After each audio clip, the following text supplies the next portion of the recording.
Então vamos lá, pessoal. O segundo processo de eletrização, nesse caso aqui por contato. Então nós devemos seguir alguns pontos, ó. Os corpos são condutores, no atrito eles tinham que ser de materiais diferentes. Aqui eu tenho um corpo eletrizado, tá? Ele pode ser positivamente ou negativamente, e eu vou ter um corpo neutro, ok? E no final do processo, os corpos ficam com cargas iguais e de mesmo sinal, tá certo? Então, eu vou colocar 3 momentos aqui, ó.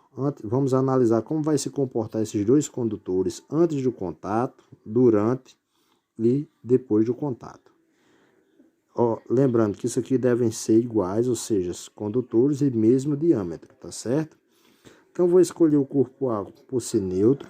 Então, um corpo neutro, a gente sabe que a quantidade de cargas positivas e negativas deles são iguais, então não há necessidade de se representar. E esse B aqui, ó, ele vai estar eletrizado positivamente. Se ele vai estar eletrizado positivamente, então eu sei que as cargas positivas, ó, vão estar em maior quantidade. Então, eu represento justamente as que estão em maior quantidade. Durante o contato, nós vamos ter, ó, se o corpo A ele está neutro, então isso me diz que as positivas e negativas estão em quantidades iguais. Eu coloquei aqui uma simbologia para facilitar, não que fiquem assim, tá certo?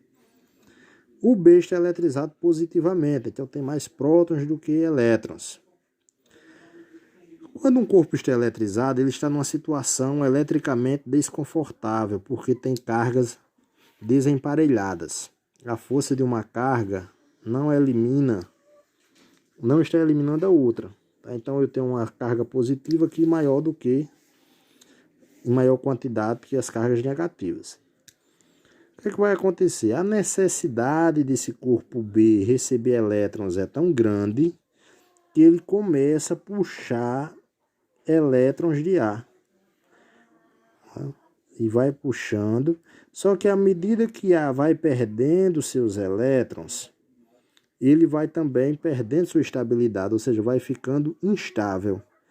E nesse caso, chega um momento que B, mesmo precisando de cargas negativas ainda, não consegue mais puxar, porque essas cargas elas vão se redistribuindo na superfície do corpo. Então, B, nessa situação, necessitaria de 6 elétrons, mas só conseguiu tirar 3 de A. A estava com as cargas iguais, ou seja, positivas e negativas, estava eletricamente neutro, porém perdeu 3 para B. Então, a gente vem aqui, ó, separa, lembrando que eles estão isolados do meio externo, só vão trocar cargas entre eles. E depois do contato, o que é que vai acontecer?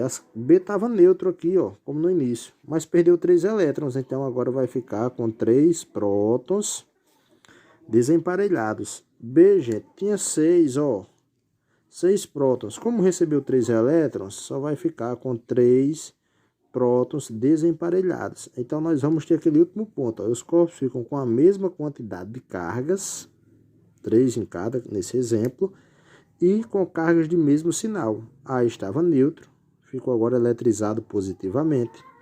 B estava neutro, ficou eletrizado positivamente. Ok?